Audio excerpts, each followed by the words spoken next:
My name is Joanna Fairber, and I have been teaching for 36 years and coaching all during that time at the lab school. And I now work for Eat, Move, Grow. It's a wonderful, passionate team of professionals, and we provide health, nutrition, and oral health lessons to the students in the Delta parishes and rural schools. Hi, my name is Christina Courtney. It's playing through yours. All right, my name is Christina Courtney. I'm a K through 12 physical education teacher. I've been teaching at University Lab School. I currently teach K through 4. I am nationally board certified. Joanne and I are both open national trainers. So we do presentations across the United States, teaching developmentally appropriate physical education to other PE teachers. And then we also do presentations for several other organizations as well as Well Ahead Louisiana. Well, while she is getting that next screen up, we will be using the 5 social emotional learning competencies as our protocols for today's presentation. And these are the competency or the learning processes which children and adults understand and manage emotions and set and achieve positive goals, feel and show empathy for others, establish and maintain positive relationships, and make responsible decisions. We will address these 3 competencies, self-management. All right, and so we're going to use the 3 competencies, and these competencies include the social awareness. So we're going to be aware of other people's feelings. We're going to be polite and listen when they speak, and you will be removed off of mute at the end of the session for the question and answer. We will also ask that you respect other people's opinions and that you are ready to give your opinion, but listen to the others. I'm going to stop sharing and let it go back to Christina. So the first thing that we're going to do, and I hope everybody can hear, and I'm going to go out of this so I can turn on the music. We're going to do a little dance. Unfortunately, you do not have a camera, or fortunately, maybe we should say, you do not have a camera on you, but you'll be able to see me, or you should be able to see me. And if you'll just follow along. All right, here we go. I don't hear any music. All right, here we go. I got this feeling inside my bones. It goes electric wavy when I turn it on. Off from my city, off from my home.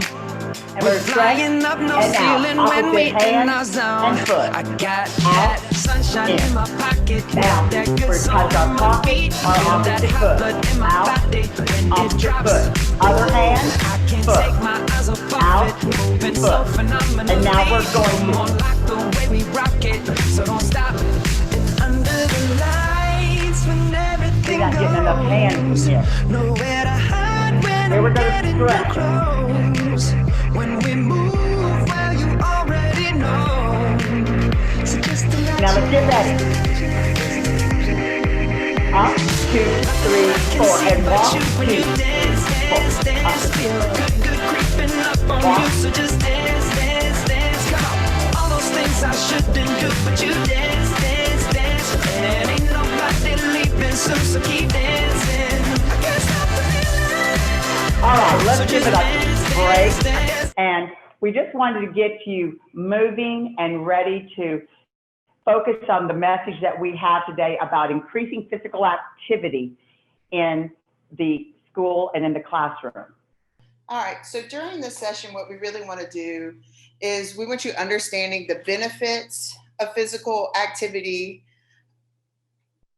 and how to boost it in your school. So we want you to understand how the benefits of activity and how to implement these strategies to increase physical activity for your students before, during, and after school.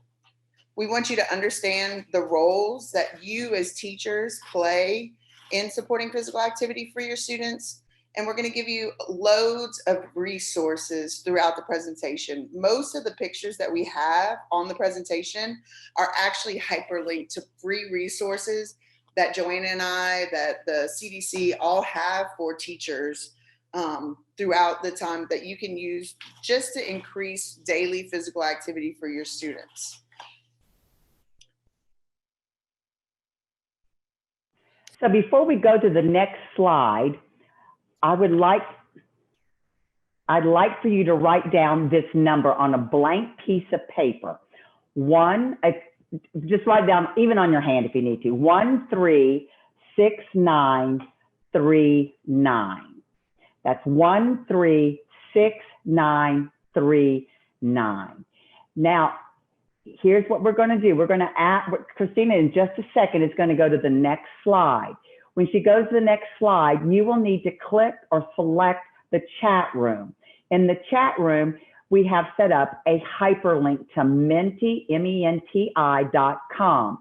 So if you will select or click on Menti.com, and when that screen comes up, you will enter that code. And again, that code is 136939. We're going to ask once you enter that code to answer the question. The question is, what were your 2 favorite activities at recess? And we'll just give you a few minutes to enter those 2 words that come to mind into that Menti.com. You need to go to the Menti website. And the more, there you go. Do you see it now? It takes it a few minutes to download.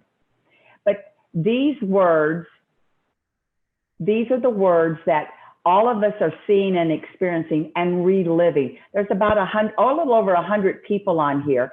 And every time someone replaces or repeats a word, the word grows or gets larger. And all of these are fond memories of maybe even last year for some kids. And it's exciting to see that these are the things that we want kids to remember.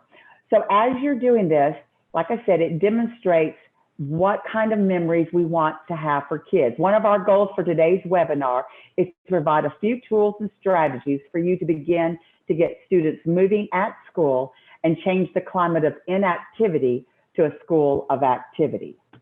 So one of the things that we really want to address is what is physical education versus physical activity. With heightened attention on childhood obesity prevention efforts, and there seems to be some confusion about the terms physical education and physical activity. Oftentimes the words are used interchangeably, especially now with the climate we live in where so many teachers are teaching from afar. Physical activity is viewed as physical education. Understanding the differences between these two is critical for us to understand why they both contribute to the development of a healthy, active child. So school physical education programs offer the best opportunities to teach children the skills that they need and knowledge needed to establish a sustained and active lifestyle. Physical education teachers assess student knowledge, they assess motor and social skills, and provide instruction in a safe, supportive environment. So Shape America, our national organization, the Society of Health and Physical Education, and the Louisiana Department of Ed recommends that schools provide at least 150 minutes of instructional physical education for elementary students and 225 minutes for middle and high school students a week for the entire school year by a certified physical education teacher. So what is the difference what is physical education? So one, it is taught by a certified physical education teacher. We know in the state of Louisiana, some schools do not have a certified physical education teacher, but in a paradise optimal world, we want all children to be taught by a certified teacher. These teachers have lesson plans based on national and state standards, which align. And then there's sequential activities that are designed to meet outcomes. So we're not just learning from one day to the next, we're building on our skills and our development so that students are constantly learning and growing throughout the process.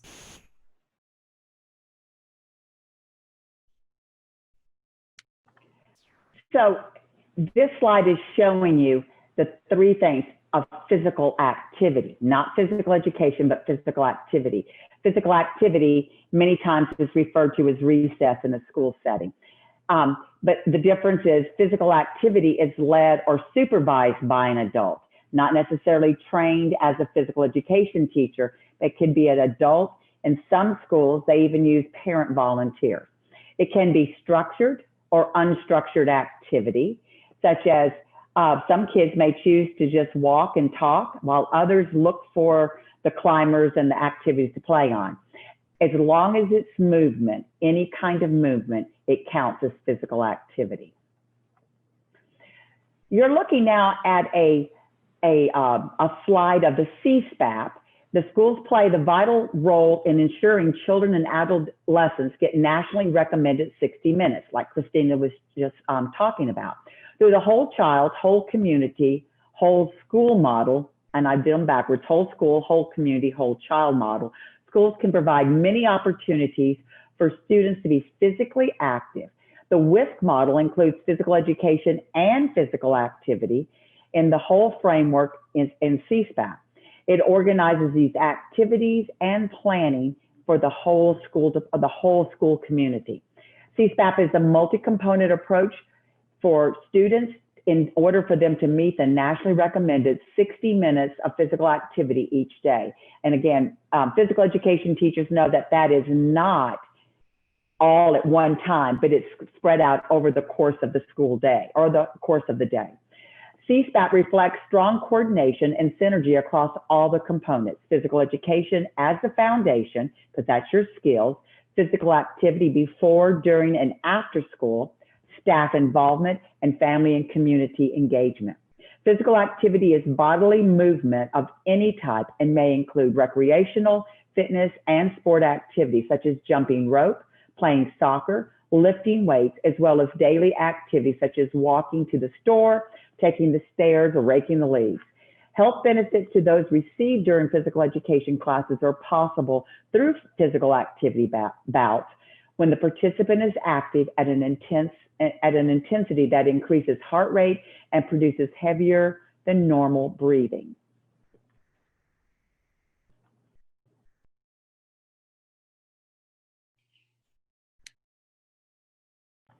So is it physical education or is it physical activity? What's the difference? There's a true difference.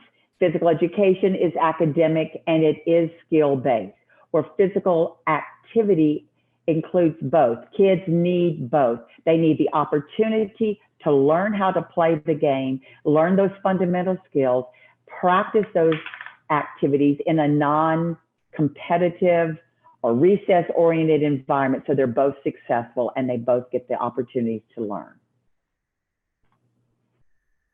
Another thing that's really important to note is they do both help, but when children get both physical education and physical activity on their brain in general, it's going to decrease the stress that children feel and increase their academic performance.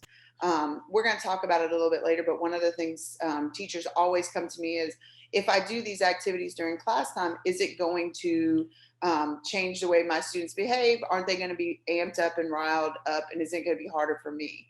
So we're going to answer those later, but no, that's not true. And then also their body. You're going to see an increase in fitness level, and it's going to prevent injuries and disease, which is something we're always looking towards, is how can we keep healthier children, because that changes the whole school. If children are healthy, they're coming to school, they're not late for school. All these things change when we have both physical education and physical activity in their workday. So this slide is the meat. This is where we're starting. So the opportunities to increase physical activity begins before school. It can occur after school. It happens during school, which would be recess and celebrations that Joni and Pat discussed briefly, but we have a few more ideas that we're going to add to it. And then staff health and wellness. In order for them to get to 60 minutes a day, we need to get started. So the clock is running. All right, so looking at before school activity programs. Before and after school programs provide opportunities for all students, including students with special needs. So It, one, gives them an opportunity to practice what they've learned in physical education, work towards those 60 minutes of daily physical activity, become more adequately prepared for learning, engage in safe and social and supervised activities. One of the things that I love to see with my students is we will play something in PE class, and then they take that to recess and times and opportunities when they have some free play. And it's so great to come outside or walk through and see them at recess playing a game that I taught them. And they self-regulate as well. They manage their own rules. They learn how to interact with each other. And that's something that they just don't get in a chair sitting still all day long. And then they identify different activities that they really enjoy, and then they engage in long term. So just showing from where they engage in physical activity and going outside and doing it at recess, they're choosing that as an option versus sitting on the side coloring or talking to a friend. They're still communicating, they're still interacting with other students, but they're choosing it to do it in a way where they're still getting physical activity, which they need. Before she goes on, I'm gonna have to chime in. I think that was the ultimate compliment, is that when you see the kindergartners watching a PE class and then they try to mimic that same activity, they want to move. Kids' bodies are designed to move, and we have to give them those tools to do it. So our next slide is a little bit of a video that you're going to get to see. So welcome to Raintree Elementary School in St. Mary's Parish. This is just west of Morgan City, and the principal, it makes me cry, a former student teacher of mine, implemented a program at his school, and this is a news clip, and he starts the program 15 minutes before the tardy bell. And we'll just watch part of it, and then I think you'll see, and then we'll talk a little bit more about it. But the name of this is called Harambe, and this is at Raintree Elementary in Baldwin Parish. And I'm just gonna let Christina turn it on. No, Stephanie's doing it. Oh, okay, thanks, Stephanie.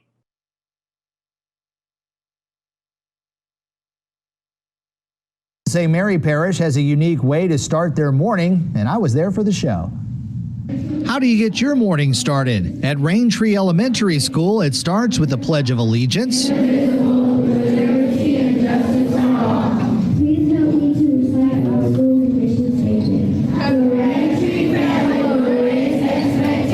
And the school expectations, but then the real fun begins.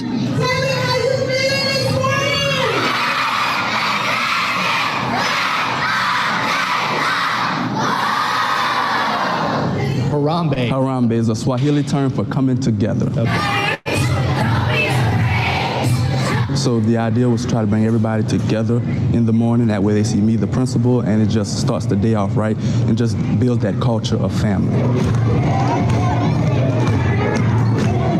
And most teachers thought that that would translate to chaos in the classroom, but they found it was the exact opposite. It translated into kids ready to learn. Normally we had a high rate of tardies in the morning. The office was full of kids just coming to school late. Now we rarely have any tardies because the kids want to come to Harambe in the morning for 7:45, and it's not even mandatory. School doesn't start till 8. Then they calm down and they're ready to head to class.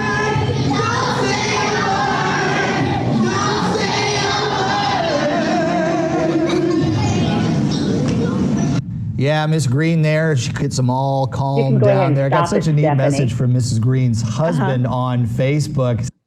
Thank you. So Donald starts this in the morning, 15 minutes before school. And like he said, it is not mandatory. I have been there so many times. The kids eat breakfast and then head straight into the gymnasium area. He has 500 children in there. This year, they're doing it a little bit differently because of the environment, but they're still having Harambe, and they're still very, very successful. They do a little Go Noodle. They have challenges for the teachers and for the kids. They randomly pull names, and the kids get up there and just move and get the wiggles out. I know for a fact, I have seen it. They do not have tardies. All the faculty and staff all participate, and if a parent is there, they come in and they also The next activity, not the activity, excuse me, the next thing that Christina and I were very, very fortunate. We received a walk to school or a safe routes to school grant. And so we taught a biking unit and we taught pedestrians. And then we would meet at school or meet in a parking lot away from school because our school didn't have buses. And the kids would walk in with their parents. The opportunity to learn proper safety measures in pedestrianism and riding the bikes is critical. In this little picture here, the kids are learning how to identify the different parts of the bike. And then later, I'm not sure how many kids you pushed, but we all taught all of the kids how to ride. And we had several kids, I hate to say about 104 kindergartners that did not know how to ride a two-wheel bicycle, but within 5 days, they were all doing it. Yes, they were. One of the best things about the walk and bike to school program was seeing the families come out and really support that initiative. I mean, where our school's located, there's really no close parking lot. So parents would have to park almost a half a mile away to bring their children to school. And they would do it on Thursdays. We did it one Thursday. I thought it was Wednesday, but it was one day a week. We didn't want to pressure the kids or pressure the parents into completely disrupting their schedule, but little bites, little changes make a huge impact. The last thing we're going to mention as far as morning movement is that there's lots and lots of programs on YouTube, Go Noodle, lots of places that have morning routines and early morning activities. If your school does not feel comfortable supporting something as large as Harambe, but getting the kids activated and ready to move is critical to wake up that brain.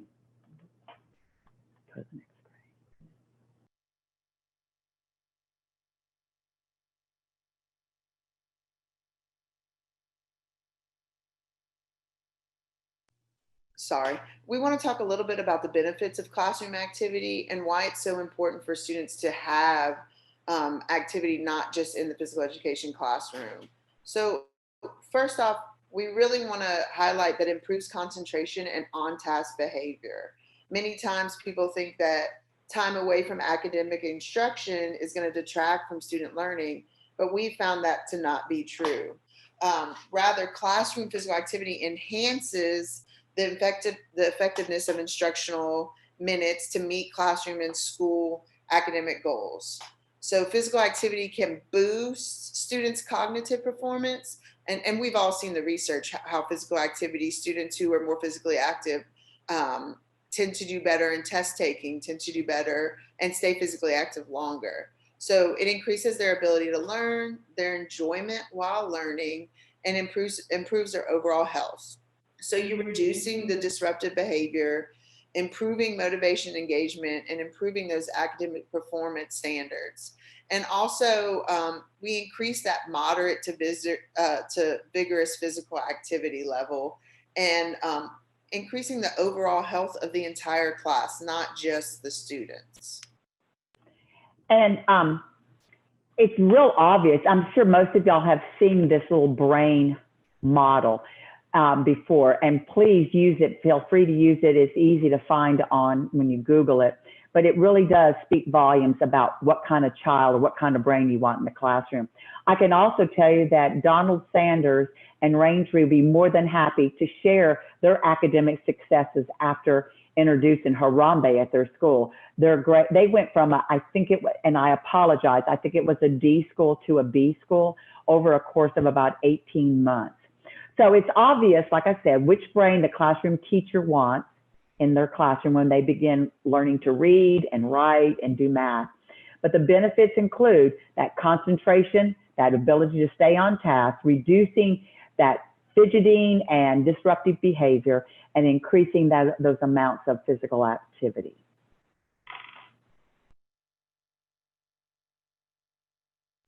So what we're looking at now is, what is classroom physical activity and what age of students can benefit from classroom physical activities? So who's really going to benefit from this? So any physical activity that's done in the classroom, it can take place at any time and occur in any of one or several brief periods throughout the school day. So we're not just saying stop for 30 minutes, do physical activity, and then go back. You can integrate it into your classroom at any time. And so we are going to show you a couple things.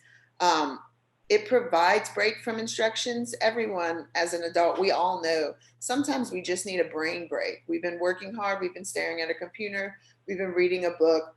We need to give our brain time to just decompress, and then we can move on. So classroom physical activity really should be offered in addition to physical education, especially in school settings where students don't get physical education every day. It's vital for these students to get some classroom physical activity throughout the day. So when you, when you look at this next slide, there's a little video attached to the classroom transition activities. This is Kathy Rosenfeld. She's a kindergarten teacher at my school, and she loves to use classroom transition activities as a way to add movement to her class. So this is just a little video, and it cracks me up because one of the students in the back, Zoe, she loves PE, but she hates transition times and physical activity. So you'll see her in the back of the video. But the rest of the kids, when I walk in, this is how she transitions her students from their center time to their for their PE time. So she moves into the carpet. She usually has a video. And what's really important here is she's active with the students. She doesn't just turn the video on and sit down. She does it with them to increase their participation level as well.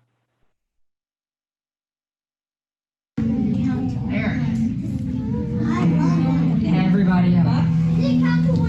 Yeah. All the way to the count to 100 every day. Keep your mind and body in shape.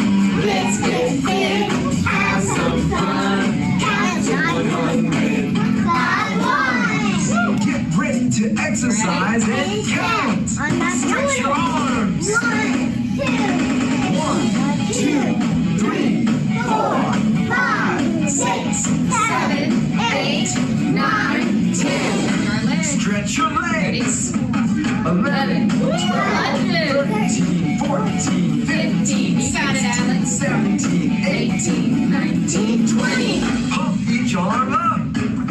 21, 22, 23, 24, 25, 26, 27, 28, 29. I think it's also important to note that Kathy is doing activities with them, but it's part of their learning day. So counting to 100 is something that students have to learn and that they're working on continuously in kindergarten.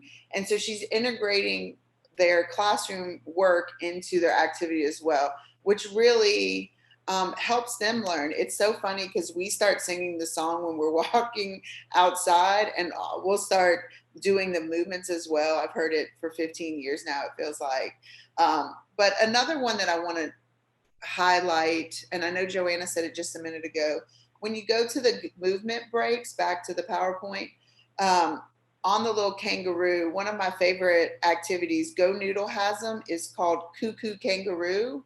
And they're a little band, and they do all kinds of movement breaks. They do partner high fives. I just added the little video to it. We don't have to watch it right now, to show some of the fun that they do. And Go Noodle is a free resource. Not everything on Go Noodle is free, but there's plenty of resources on there. There's breathing exercises that my teachers will use for refocusing the students. And also before tests, big tests, they'll turn them on, they'll go through a breathing exercise just to get the children centered.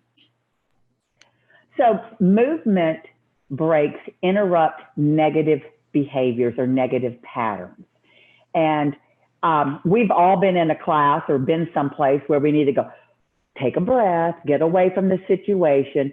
And we're not talking whole group. We're talking individual students. We're talking just a few, or maybe we have a whole group. So these breaks are called sensory breaks or sensory pathways. And they're usually put down in a hallway, out in the courtyard, someplace. And it is instructional movement that a student can perform or do by themselves. The group that I work with, Eat, Move, Grow, we provide grants to our schools. And that doesn't mean that you can't purchase this, but Angela Abear from from Bruley Elementary in West Baton Rouge Parish purchased a sensory pathway.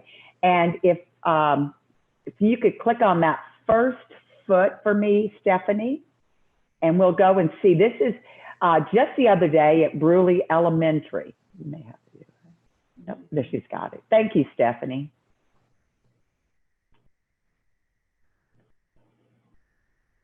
And this is how it starts off in the class.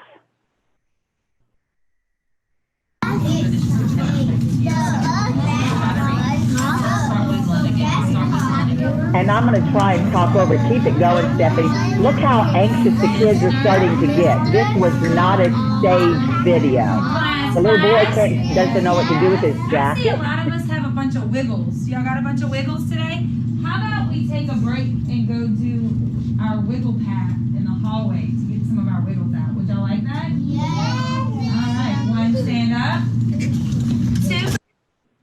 Now, we're going to skip that middle one, Stephanie, and go to the third one, if you don't mind, the third foot. And this is when she takes the kids out there, or she has some students out there participating in the pathway.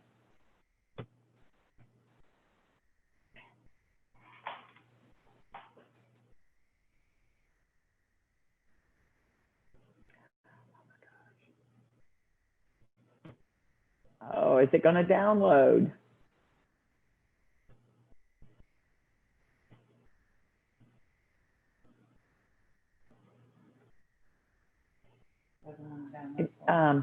Let's see if Christina can open it up on hers.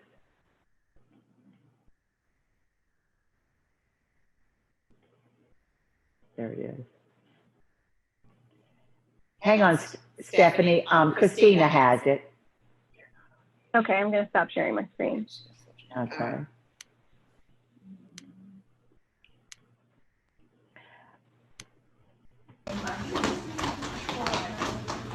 So what you see is the students moving through the pathway.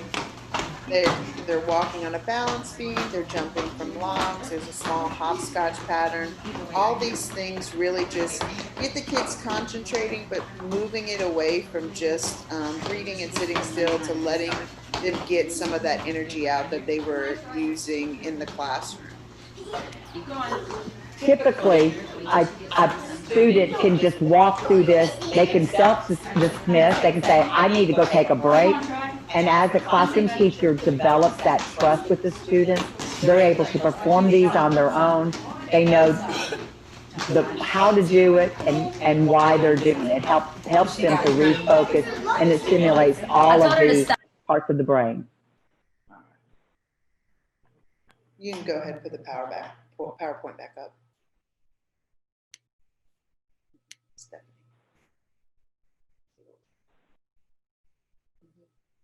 So the next thing, can you hear me? Okay. So the next thing we're going to look at is celebration opportunities. I think you're one too far. Hey ladies, just so y'all know, we've got about 5 minutes left. Okay. So the slide's not showing up, but we did have, we wanted to talk about some celebration opportunities within the classroom. I don't know why it's not showing up on there, Stephanie, but basically some healthy non-food rewards. It's slide 20, but it might not be showing up. Some non-food rewards that can happen in the classroom. So one of the things that we really like, and we used to do at our own school, was celebration recesses. So if it was somebody's birthday, we actually had a recess bucket where students could take the birthday bucket out. It had all kinds of free different activities, jump ropes, skip its, and long jump ropes, and the kids would get to take it out for their birthday. So it was a celebration of their birthday without using cupcakes and those sweet rewards that we usually lean towards in the school. Also, sitting with friends, dance parties, reading outdoors, or having class outside time. It gave them an opportunity to earn extra bucks for special privileges, trips to treasure boxes. So we always try to push non-food related opportunities for our children. We want them to have choices, but we want them to have choices that are not going to be detrimental to their health. And I think Christina hit the biggies, but I think my students love being able to have their free choice and not have to wear shoes in the classroom. I would come in and the kids would all be in their socks. I'm going, what's going on? And well, we did such and such. So they were being recognized with those kind of things. We're going to move on really quickly forward. So we talked about recess, and recess is defined as a regular school period. It's a time where all kids have a chance to be active. I think the thing that hurts me the most is when I see students their teachers are using recess as punishment. And if you're a classroom teacher or if you're a physical education teacher and you need support, evidence that the benefits of recess outweighs punishment, please look at these links that we have included in here, because recess is vital for the growth and development of a child. All right. On this page, you can see just some of the benefits of recess. I don't want to spend too much time because we are running out of time. But it reduces disruptive behavior. It improves their social and emotional development. Students need to talk to other students. They need to have time away from teachers where they can just be children. And so recess is really that time for them to do that without being interrupted. Go ahead. We're going to skip this next two activities. There's a link on it, but what we really want to focus on is staff wellness. So how important is physical activity for employees, and why is workplace health promotion important as well for physical activity? Well, the corporate world has been recognizing the need for staff and employee wellness programs. Unfortunately, the school districts are just now seeing that. And I think if we want to look at the positive part of this pandemic, they're saying, oh my gosh, we're just about to kill the teachers. And they are wearing out, they're burning at both ends, they're teaching hybrid, they're teaching face-to-face, they're doing virtual, and it's exhausting for them. So they're starting to say, we need to do a little bit better job in supporting our faculty. Like I said, corporate world has been doing it for years, and there's tons of benefits from protecting, developing, and supporting the faculty and the staff, because because I've never been an administrator, but the administrators keep throwing them curveballs, and it is very, very difficult. So when that happens, we need to make sure, when the administration says we've got to do something, I think as a classroom teacher or a member of a wellness committee or as a PE teacher, someone needs to say, we need to have some time for developing faculty time to take a break, to rest, to have after school yoga classes, anything like this. And I think the number one thing that faculty, the reason why is because our faculty becomes positive role models. They role model for our students. You saw Kathy Rosenfeld role modeling. I know Christina and I, we would meet our students either to walk into school or ride our bikes into school many, many times, because that's our role. But we need the whole faculty to step up and be able to do that. All right, so looking at staff wellness overall, okay. I just want to say a couple of things. One, you're reducing the stress and you're creating a better mental health of your faculty as well. So you're lowering chronic diseases, increasing their job satisfaction and productivity. But as a whole, we've done lots of different staff developments. We did walk programs with our teachers where every teacher got a pedometer, and we would try to beat steps. And it's amazing to go outside and see your first grade teachers walking laps while the kids are doing recess. So they're still monitoring their students, but then they're also taking their own health and making it a priority.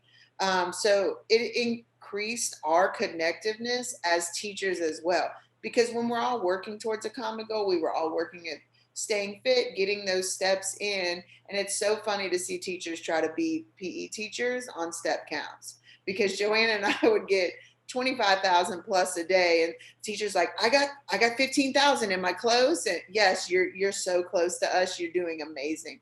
So it really connected us to our teachers as well, because a lot of times when you're in a classroom by yourself, you feel solo and you feel disconnected from your other teachers. So it's good to know that you have other people with you and that we're all in this together. The benefits that overrule this, or that support this for the administrators, is that it increases their satisfaction. They love to teach, and the teachers become more productive. There is a decrease in absenteeism. Christina and I, and I'm sure you know many people at your school that have said, it's Friday, I'm taking off, or it's Monday, I'm not coming in.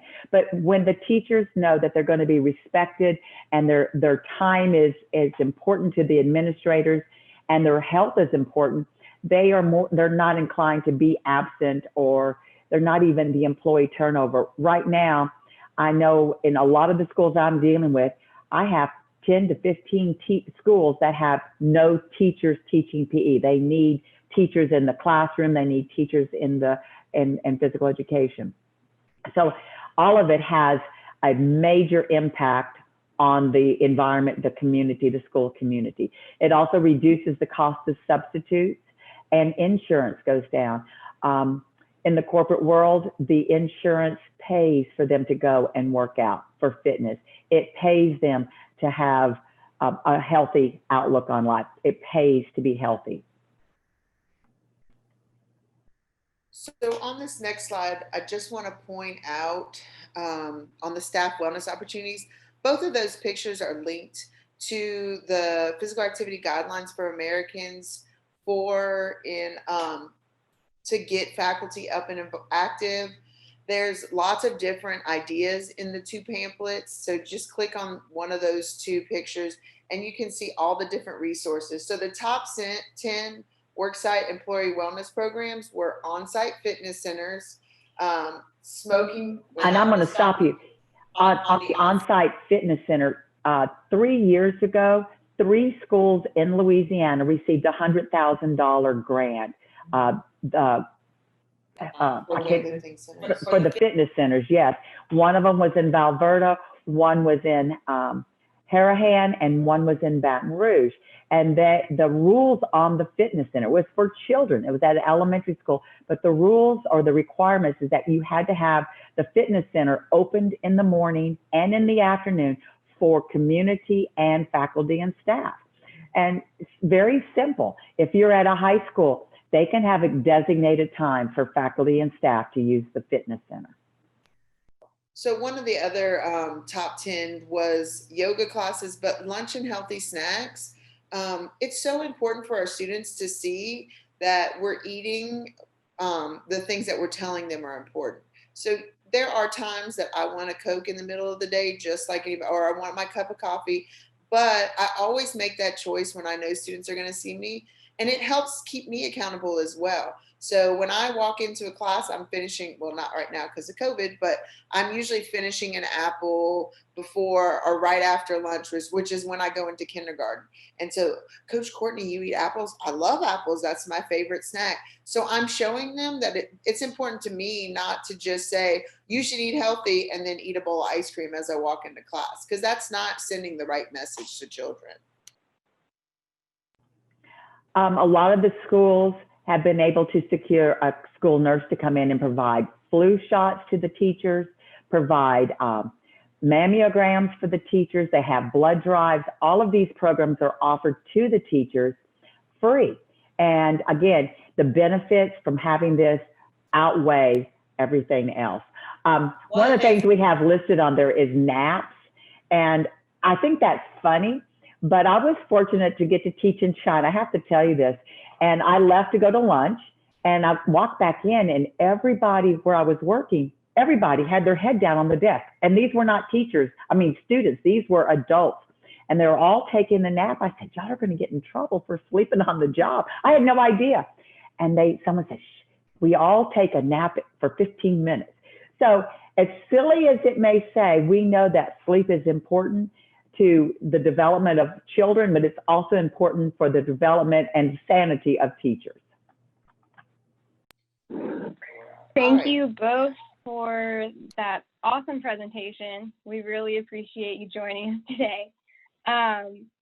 Stuart, I want to give you guys an opportunity to answer maybe one or two questions real quick before we wrap up and move on and wrap up for the day. Stuart, are there any questions in the chat box for Joanna and Christina? Yes, ma'am. So Annie Forsyth asks, in reference to the video of the kids using the wiggle walk outside, she asks about how long are the kids out to get the wiggles out? And that's a great question, Annie. When they had the video that you saw, they had just put that down. And so they were going out and learning the process. But again, the classroom teacher would set the protocols and the parameters. But if I was sitting in class and I'm having it tough, I can't get myself focused, I would be able to eventually, the students should be able to come to me and say, I need to go and refocus. And so 30 seconds, 45 seconds, if they're gone any longer than a minute, I think I'd go out and look for them. But yeah, 45 seconds would be plenty of time. Great question. Well, and I think also it's important to know any kind of physical activity break that you take doesn't need to be more than 3 minutes. Just something so the kids can get up, move their bodies, get themselves recentered, and then move on. So most of the videos on Go Noodle are 4 minutes or less. And so it doesn't need to be huge breaks throughout a teacher's day, just enough time to get them recentered. So there's a few other questions. We have several people asking for links to resources, and you guys can just provide those in the chat whenever we're done here at the time. And then somebody else is asking, Celeste Finney is asking, can you please share more information about Harambe and the walk and bike to school program? Okay, well, I'm going to go back and address the first thing. All of I think, and Stephanie, correct me if I'm wrong, they're going to receive the PowerPoint. And like we said earlier, every picture has a hyperlink to it. And it's either to a document or it's to a website with whatever we're specifically talking about, number one. Harambe, Donald happened to see it someplace, and Harambe is Swahili for coming together.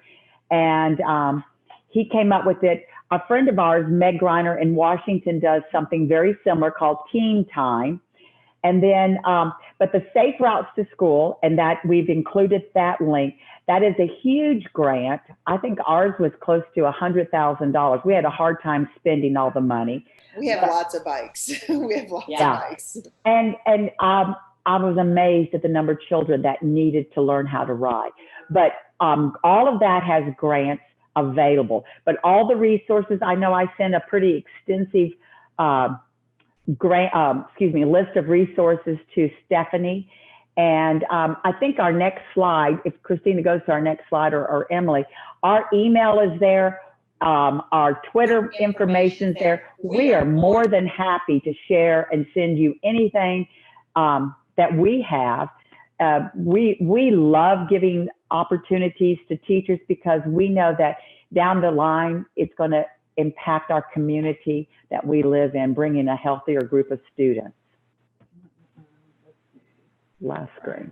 There we are. So there's our contact again.